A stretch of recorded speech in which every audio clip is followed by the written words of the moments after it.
Bonjour à tous, j'espère que tout le monde va bien. Je vous retrouve aujourd'hui pour faire une nouvelle aquarelle. Vous le constatez, vous avez vu un petit peu à l'image mon petit bouquet de fleurs séchées, pas de fleurs séchées, pardon, de fleurs sauvages que j'ai ramassées dans la nature.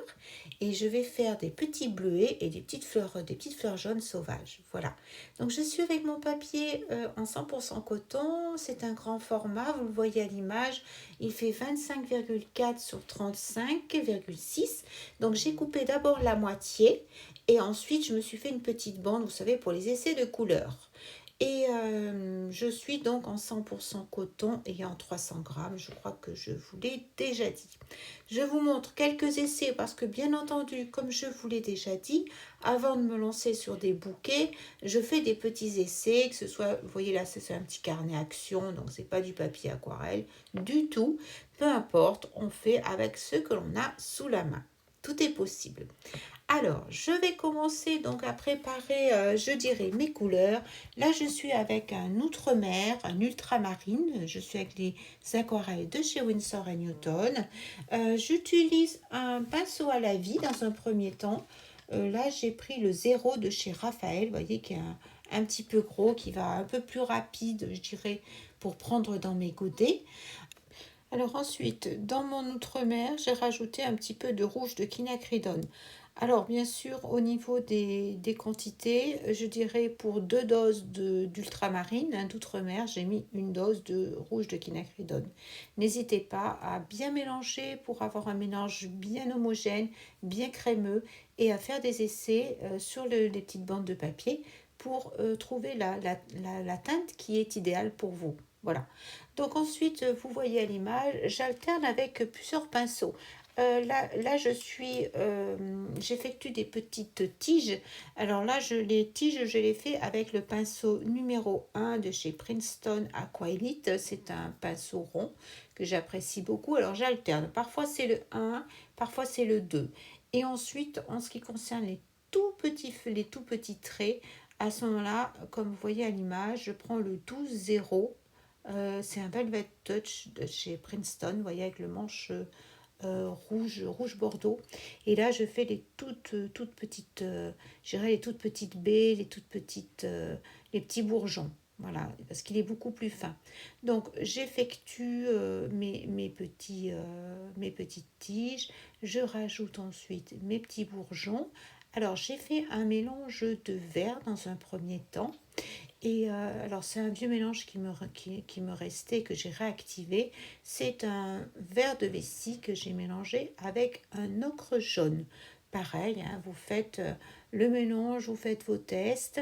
Et pour rajouter un petit peu de foncé à la base, j'ai rajouté aussi un petit peu de verre de périlène. J'ai mélangé tout ça et si vous voulez, dans ma palette, je fais une partie où je mets le vert clair, mon mélange vert clair, et je rajoute dans un petit bout un petit peu de vert de périlène. Ainsi, je peux rajouter des petites touches de contraste avec ce vert un petit peu plus foncé. Alors, toujours pareil, je fais mes petites tiges. Alors, par moment, vous voyez, je suis vraiment pas en rapide pour que vous puissiez constater mon mouvement, le mouvement que je fais, parfois qui peut être souple, parfois un petit peu plus rapide, parfois un peu hésitant, parce que je ne fais pas de dessin au préalable, je ne sais pas ce que je vais faire. Je reste dans le flow, dans l'action, dans le moment de la création, et je ne réfléchis pas en fait à ce que je vais faire. Donc là, je change de pinceau, vous avez vu à l'image, puisque maintenant, je vais faire les fleurs. Alors, bien sûr, avant de faire mes fleurs, donc mes petits bleuets, j'ai attendu que mes tiges, que tout soit bien sec, bien entendu, pour éviter justement les mélanges. Encore que on peut avoir des mélanges qui peuvent être très très agréables également. Là, j'en voulais pas, je préférais m'assurer de ne pas faire trop de mélange hasardeux. Donc là, je suis avec, je pense, le numéro 3, un petit peu plus gros. Et voyez, je fais attention à pas... Non, c'est peut-être le 3 ou le 2. Hein. De toute façon, ayez plusieurs pinceaux. Surtout que là, c'est très fin ce que je fais. Donc après, c'est une question de choix. Vous savez comment c'est, hein, que ce soit pour les crayons, c'est la même chose pour les pinceaux. Il y a des pinceaux qui vont plus nous plaire que d'autres, donc il faut en essayer. Quand on peut, c'est bien de pouvoir les essayer. Et voyez, tant que c'est humide, je suis venue rajouter un petit peu de mon violet que j'ai préparé, donc mélange outre-mer et rouge de quinacridone, un petit peu plus foncé. Donc je viens rajouter un petit peu, tant que c'est mouillé, rajouter un petit peu de couleur foncée pour que ça se diffuse, voilà, que ça paraisse un petit peu plus naturel. Et j'alterne toujours pareil avec mes pinceaux. Là, c'est le pinceau numéro 3, je vois, j'avais trop d'eau. Alors, n'hésitez pas à grossir avec votre téléphone pour voir de plus près, si vous le souhaitez. Et quand j'ai trop d'eau, parce que c'est toujours difficile de, comment dire, de faire attention à ce qu'il n'y ait pas trop d'eau, à ce moment-là, je prends un pinceau propre, bien rincé, et je viens absorber un petit peu l'eau. Je peux ensuite revenir travailler. Alors attention, par contre, si vous avez enlevé beaucoup, il faut attendre peut-être que votre papier sèche, faire une autre partie, une autre fleur, attendre que l'endroit sèche pour revenir travailler dessus s'il y a eu trop d'eau par exemple, hein. Donc ça vous le comprenez, c'est tant que votre papier est mouillé, si vous remettez de la teinte, ça va venir se diffuser partout où vous avez absorbé l'eau. Voilà. Donc là, je continue à faire mes... Vous voyez, je fais des petits arcs en fait, des petits traits par endroits, d'autres j'essaie de former la fleur et j'alterne toujours pareil avec mes pinceaux pour faire des petits mouvements plus ou moins fins. Alors l'intérêt de revenir plusieurs fois, j'attends que ça sèche à chaque fois, hein. Une fois que j'utilise aussi bien le mouillé sur mouillé, c'est-à-dire quand je veux foncer, rajouter un petit peu de teinture, et par moment, j'attends que ce soit sec et je viens avec un pinceau plus petit et cela me permet de rajouter du relief en fait. Quand on revient plusieurs fois sur une même fleur, une fois qu'elle est sèche, ça nous permet de l'épaissir en fait en donnant du relief. Voilà. Donc là, j'ai fait un petit peu en accéléré, c'est toujours les mêmes explications, hein, c'est toujours la même chose, mais pour que la vidéo ne dure pas non plus trop longtemps, je suis obligée de vous mettre un petit peu les deux, aussi bien de l'accéléré que du temps réel. Donc voyez là, pour faire une fleur comme ça, vous pouvez tout à fait la dessiner. Vous faites un petit rond au crayon à papier pour garder le centre. Et ensuite, vous venez tourner comme les aiguilles d'une horloge. Vous venez tourner autour avec vos petits traits, vos petits pétales, et pour former donc la corolle de la fleur. Voilà. Pareil, je remets un petit peu de teinte plus foncée, voyez, pour redonner un petit peu de contraste. Et sans doute que je vais attendre que ça sèche et je reviendrai encore apporter un petit peu de relief ensuite avec un pinceau de plus en plus petit. Donc vous remarquez que je commence avec des couleurs plus claires et progressivement je viens rajouter des teintes plus foncées. Donc comme je vous me répète, j'utilise à la fois je dirais les bienfaits du coton, du papier coton, en utilisant ses pouvoirs. Donc je mets de la teinte, j'utilise le mouillé sur mouillé et j'utilise également le travail du sec, travail sec sur sec pour ajouter le relief. Voilà. Donc là je continue, hein, c'est le même procédé. Je vous laisse regarder un petit peu tranquillement.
avec mon pinceau numéro 2, toujours un aquarellite donc de la marque Princeton, je viens rajouter des petits feuillages. Alors, par moment, je dilue mon mélange, hein, c'est toujours le même mélange de couleur claire avec un vert de vessie et un jaune ocre. Et par moment, je viens rajouter un petit peu de vert de périlène à ce mélange pour donner un petit peu de contraste. Alors, vous voyez, je n'hésite pas par moment à tourner ma feuille pour éviter de mettre les mains dans les endroits qui sont encore humides.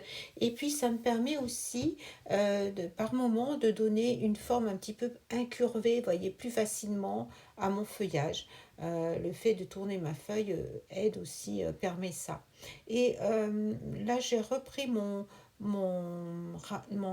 pardon, mon pinceau Winsor & Newton et c'est le numéro 4 parce que je voulais à la base des feuillages aussi un petit peu plus gros. Voilà, donc par contre là j'utilise un mélange un petit peu plus jaune brillant. Alors je suppose, je pense que pour cela j'ai dû faire un mélange de vert de vessie avec peut-être de l'or de quinacridone. N'hésitez pas à tester plusieurs verres, à vous faire plusieurs essais. D'ailleurs peut-être qu'un jour je vous ferai ça. On testera un petit peu plusieurs verres pour pouvoir justement apporter ce contraste, cette vie à une aquarelle. Il faut vraiment utiliser plusieurs teintes dans, j'irai plusieurs profondeurs pour utiliser la profondeur. Voilà, je vais y arriver. La profondeur à une aquarelle, il faut jouer avec les contrastes et jouer avec la couleur, bien entendu. Voilà, je vous laisse regarder à nouveau. Donc, vous voyez, j'alterne toujours pareil avec mes pinceaux suivant l'épaisseur du trait auquel euh, que je veux donner. Voilà, je vais y arriver.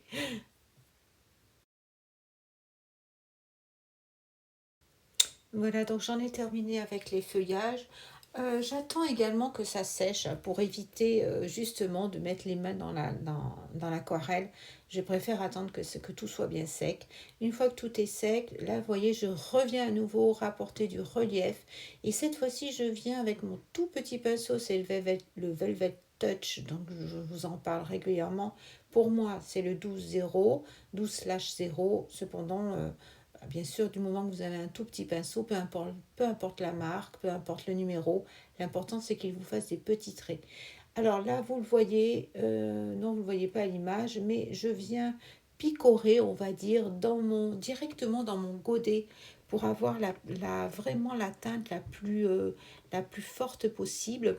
J'humidifie un petit peu, je mets un petit peu d'eau sur mon assiette, un petit peu sur mon aquarelle, et je viens comme ça apporter encore une fois puisque l'aquarelle s'éclaircit, vous le savez, en séchant, et je viens remettre encore un petit peu. Et là, j'y vais vraiment délicatement parce que c'est vraiment les derniers traits qui vont se voir, hein, puisque c'est les derniers traits que je fais. Là, il faut être très très patient et je tourne comme d'habitude ma feuille pour éviter de mettre les mains dedans. Vous constaterez qu'au milieu de ma fleur, j'ai mis des petites pointes de verre de périlène, je pense, pour faire le cœur un petit peu légèrement le cœur de mes bleuets. Voilà, je pense que je vais terminer comme ça. Et ensuite, ben, je vais pouvoir attendre pour faire d'autres fleurs. Je vais attendre que tout cela soit bien sec, bien entendu.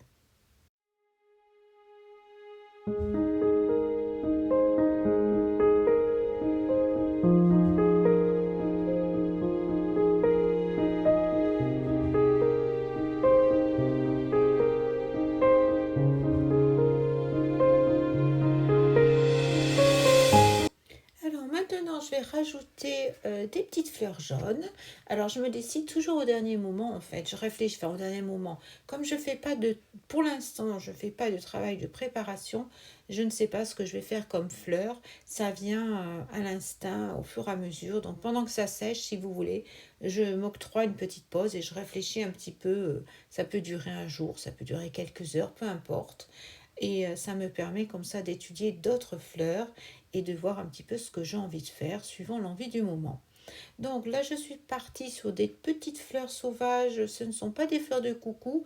On va dire que ce sont des petites fleurettes que l'on voit dans la nature, hein, toujours en se promenant.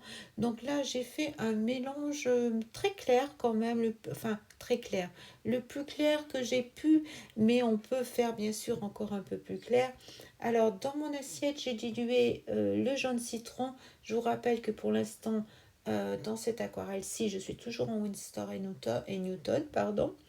Donc j'ai dilué du jaune citron et avec un petit peu d'or de quinac. Non, je ne l'ai pas dilué, pardon. Je ne l'ai pas mélangé, je l'ai dilué, mon jaune citron. J'ai fait un mélange un petit peu plus clair et un petit peu plus foncé. Et ensuite, j'ai dilué plus loin dans mon assiette. Je ne l'ai pas mélangé, l'or de quinacridone. Alors, je commence d'abord, vous avez vu, par faire une petite... là, vous allez le voir à l'image. Vous voyez, je pose mon pinceau euh, pour faire le petit pétale, le premier pétale. Voilà, j'hésite pas à le reformer avec la pointe de mon pinceau. Donc j'utilise à la fois, je dirais, le côté et à la fois la pointe du pinceau pour reformer un petit peu mes fleurs. Je n'hésite pas également à tourner mon papier parce que ça me donne plus d'aisance justement pour bien, ça paraît plus naturel en fait, le feuillage, ça me permet d'être plus équilibré en fait dans ce que je fais. Après, on a chacun nos petites habitudes, hein. Vous voyez, je ne retrempe pas dans la couleur, j'ai suffisamment de teinte, ça me permet d'avoir des feuillages également, des pétales un petit peu de couleurs, d'intensité différentes. Ensuite, je viens, tant que c'est mouillé, avec la pointe de mon pinceau, je viens tremper dans l'or de quinacridone que j'ai dilué dans ma palette et j'en mets un petit peu sur le haut également, vous voyez, pour apporter un petit peu de différence sur certains pétales. Voilà. Je fais également des petites fleurs de côté, c'est ce que vous voyez tout de suite à l'image. Des petites fleurs qu'on voit euh, soit qui penchent vers la droite, soit vers la gauche, mais qui sont vues de profil. Voilà. Toujours pareil. D'abord ma base de jaune citron dilué et un petit peu d'or de quinacridone pour... alors vous voyez, quand j'ai trop d'eau, je viens avec un petit pinceau, je viens enlever avec un pinceau propre, je viens enlever si j'ai trop d'eau. Alors voyez là, je n'hésite pas à faire un petit peu croiser mes fleurs. Voyez comment je fais tout simplement, je réactive pas, je mouille pas, je fais attention à pas mouiller le petit bleuet et je viens réactiver, pas réactiver justement, je viens placer mes petites fleurs un petit peu comme, voilà, je prends du recul et je regarde là où il y a besoin si vous voulez. Et puis je reste quand même sur des nombres toujours impairs. Là, c'est comme quand on est fleuriste, on reste sur des nombres impairs avec les fleurs, c'est toujours plus joli. Donc là, j'ai un nombre impair. J'ai juste rajouté quelques petits bourgeons de plus. Toujours pareil, j'absorbe quand j'ai un petit peu trop d'eau et je viens poser une petite goutte d'or de quinacridone à la base. J'ai attendu que mon mélange sèche. Donc, dans mon assiette qui est déjà, vous voyez, avec du verre que je vais aussi réactiver, je ne rince pas forcément. Je vais mettre deux quantités de verre de vessie, si vous voulez, pour une quantité d'or de quinacridone. J'adore ce mélange. Je vais rajouter de l'eau pour que ce soit bien homogène, hein, quand même. Là, vous ne l'avez peut-être pas vu à l'image, mais j'ai dû faire un coup de spray avec mon pchit. Et vous voyez, je mime un petit peu, je me lance pas tout de suite, je regarde où part mon feuillage, où il va arriver, ma tige plutôt dans un premier temps. Vous voyez, je réfléchis toujours un petit peu comment ça va tomber. Euh, voilà, et puis j'y vais tout doucement au départ. Et puis après, j'appuie un peu plus intensément pour voir de manière à ce que ce soit le plus joli possible, que les tiges puissent se croiser. Ce sont des petites fleurs sauvages, donc en tout cas celles-ci, pour moi, elles ne sont pas raides. Donc je leur donne un petit peu un petit arc, vous voyez, pour qu'elles soient souples. Et j'y vais comme ça par petits à-coups. Alors c'est un petit pinceau, hein, c'est le pinceau numéro 1. J'ai pas une énorme réserve. Si vous êtes plus à l'aise avec un pinceau plus grand, ben, pas de problème. Il suffit de le tenir bien droit et puis jouer avec la pointe de votre pinceau. Ainsi, vous n'aurez pas besoin, comme moi, pardon, j'ai une extinction de voix, vous ne serez pas obligé de revenir constamment, pardon, pour rechercher de la teinte.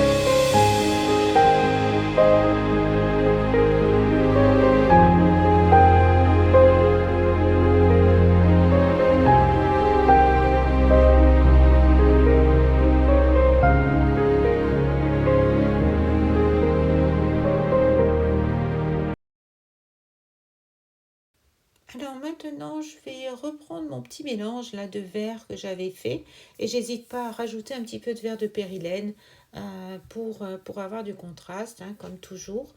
Et je viens mettre un petit peu, vous voyez, sous mes fleurs, un petit peu de verre et rajouter des petits feuillages. Voilà, c'est ce que vous me voyez faire à l'image.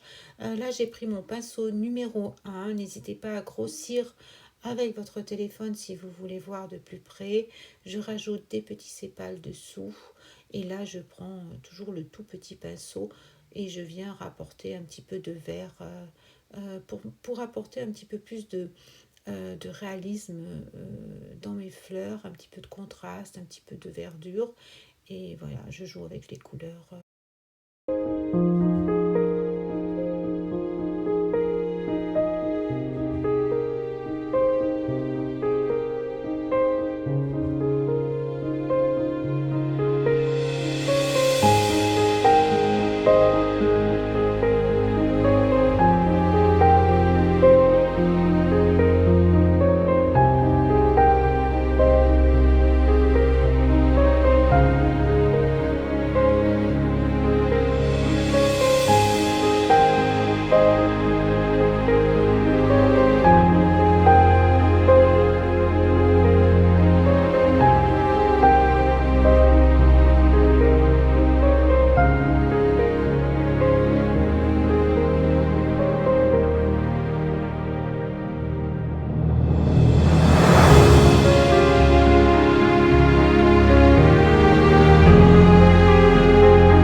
Voilà, donc je prends du recul. Vous voyez, par moment, je lève ma feuille, hein, ça me permet de voir un petit peu l'équilibre au niveau si j'ai assez de feuillage.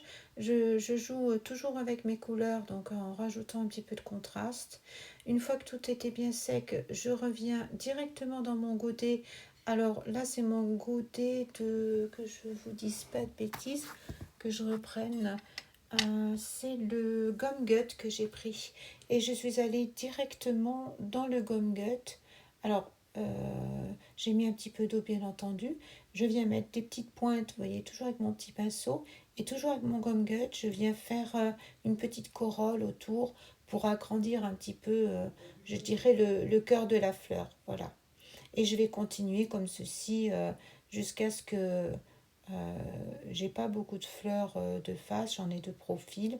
Je vais peut-être venir rajouter après du gomme gut dans les pétales pour mettre un petit peu, toujours pareil dans l'idée de mettre un petit peu de contraste.